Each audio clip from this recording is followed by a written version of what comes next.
Шыр жинде істегенен шулла канмада вғычук.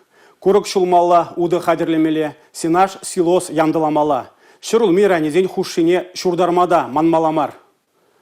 Паян чвашинре пиликпен гектар жинже иккеміш шығырвы елет.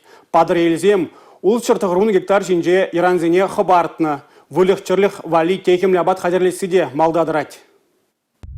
Нумай жол изеген курга херехтығыр бенетла гектар шинже жолна. Пәлдер шак вағытылне көйше вежі ғуд сағалдарақ лаптық шинже бұрнышланна. Елдік сенгідардыве бызық, шедебіне яғын гектар шинже нумай жол изеген курук шулна. Падрелзем құшына хвалашы. Ша вағытра ғуладыр вырмар шомыршы шемірлетірі хезенже 1000 гектар шинже де курук шулман. Пір жол изеген нене де дербелеме вағыт шетіне. Республикари улдыдырықра бенетла гектар шинже жолнана. Хужалық сенже уды яндылашы. Вадырбелік пиндонны халлехе хадырленеде. Канаштыры хинже көйше сағырвыны процент бұрнышланна. Шубашкар комсомольский дырыхезенже кадарду выны процентада шитмест. Пюльмезене сынашпада дулдарашы. Шер вадрывежі бинтонны ешілі абатпур. Пәлдерку вғытыліне вадриге бинтонны шеш хадырлене. Халлехе сынаш хума палыртмин херықтваты процент не бұрнышлана. Республика Глармвали, Алина Сусметова.